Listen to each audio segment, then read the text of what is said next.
Hello guys, we're going to have a look at terrain on this brief video. So I've had a few questions about how terrain works.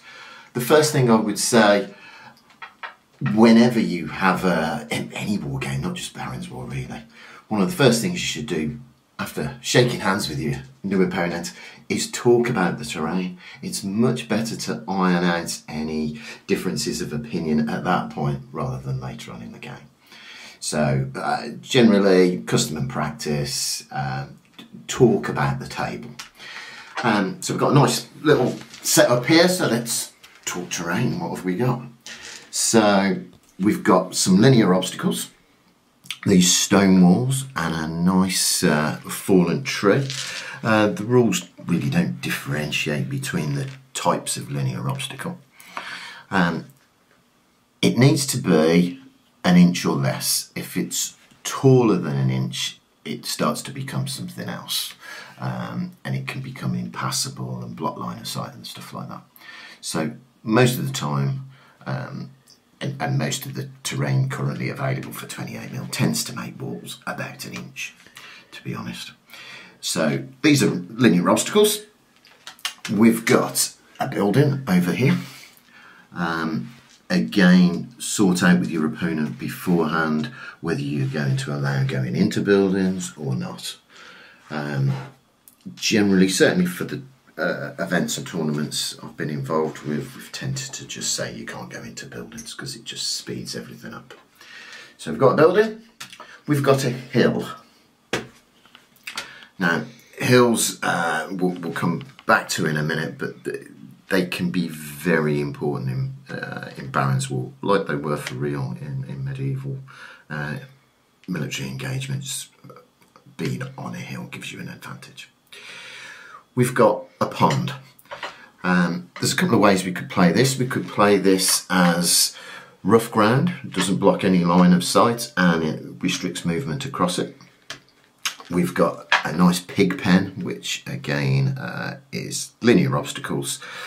Now, depending on the state of the weather and how many pigs are in there, you could say that travelling through that is rough ground.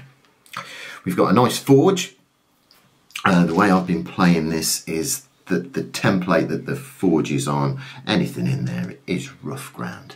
If you're trying to navigate your way through there, you're trying to get past the forge itself and anvils and bits of metal lying around on the floor, the odd caltrop and nail, so slow you down as you're going through it.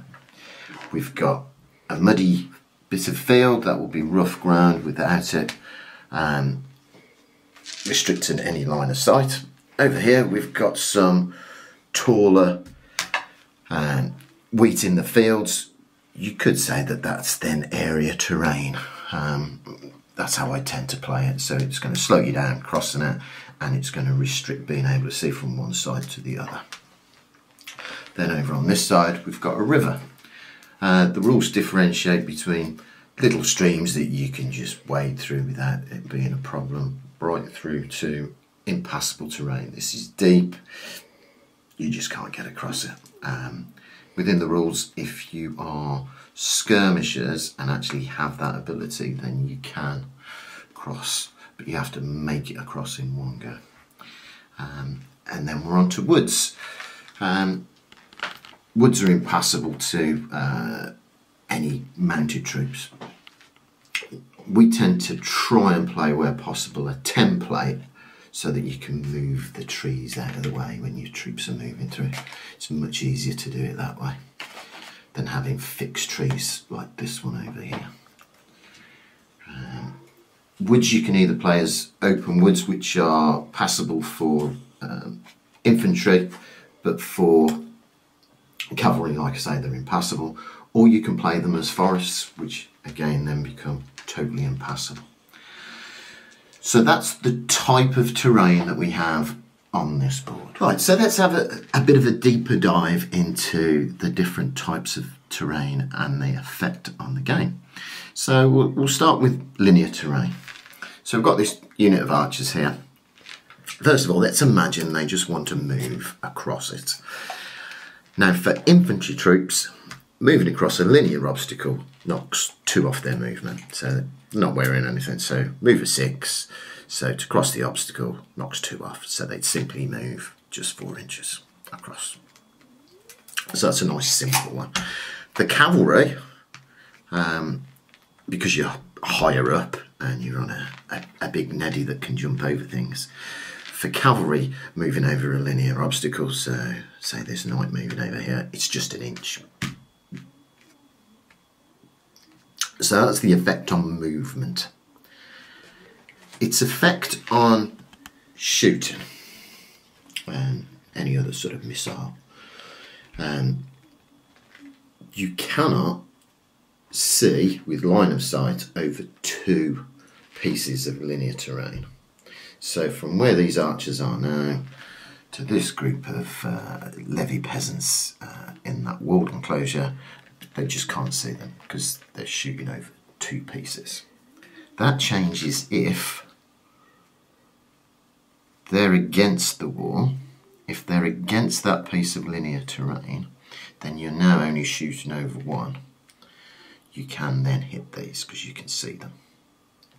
Similarly, the other way around, if these archers moved forward so that they were touching, they can now see over it as long as at least half of them are touching that piece of terrain.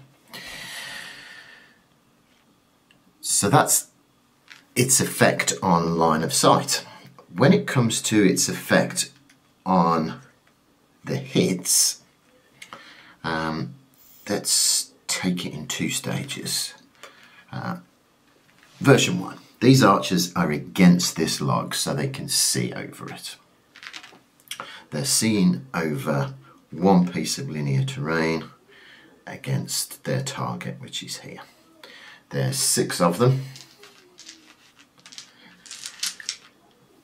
And you pick any one of them to check a line of sight, whether it's hindered or not. So the distance is measured from nearest to nearest, so that's probably this guy to this guy. And then you pick any one. So let's pick this guy. It's going to cross over this wall, so this wall is hindering the shot. In fact, whichever guy I pick, they're going to have to shoot over this wall. A hindered shot, it reduces the amount of dice you're rolling. For every piece of hindering terrain, you lose a dice. So instead of 6 shooting, it would be 5. So that's the situation if their target isn't against the wall. If their target is against the wall, what happens now is the shot is no longer hindered, but the benefit accrues to these guys with their defence. So their defence normally is 7s because they're not wearing anything. Being behind a wall, as long as 50% of you are touching it, being behind it gives you cover, and that cover automatically works as if you'd put a defence command onto them. So it's as if they have one of these on them, but they don't have to pay for it. It comes automatically by being behind that one. And what that does, as we all know, is it reduces their armour save down to a 5 instead of a 7. So that's the 2 situations that you might commonly come across on the battlefield using linear terrain. The other thing that, before we move away from that, the effect of shooting can force you back. So let's imagine they've been shot. They take 2 casualties. You always take ones at the front first. So that's 2 casualties. And they're pushed back 2 inches for the casualties plus 1 inch.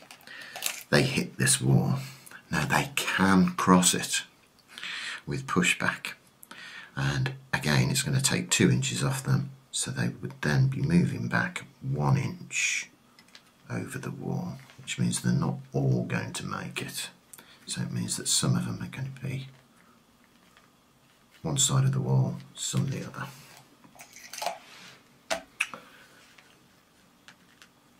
If you are forced back from the wall,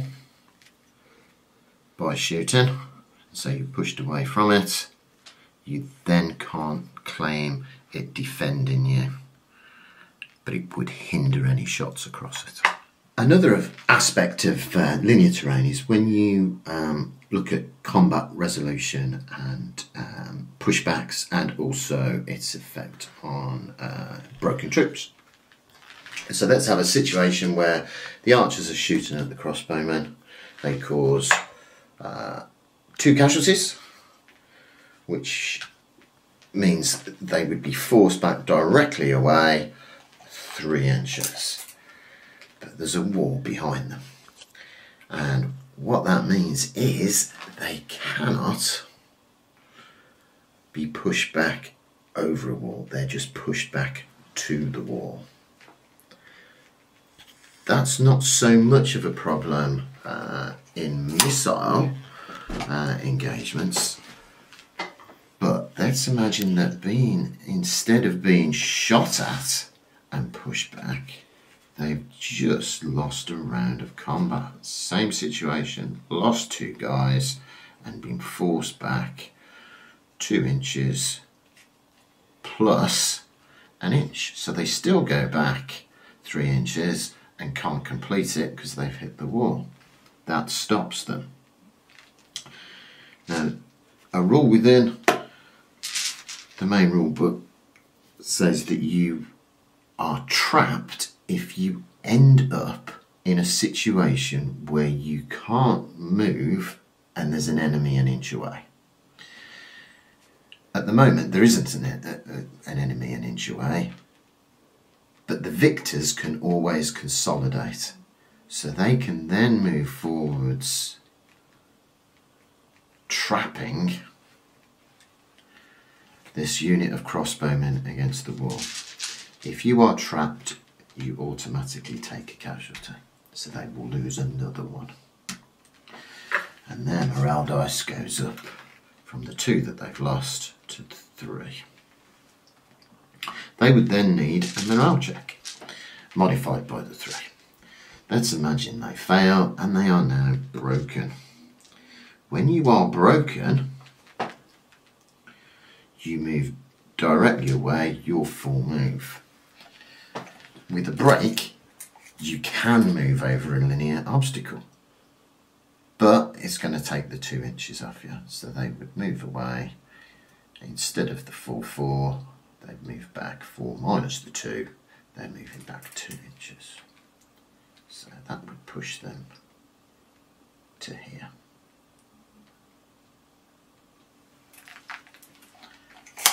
So that's your linear obstacle with movement after combat, and also failing a morale. So there you go, that's linear terrain.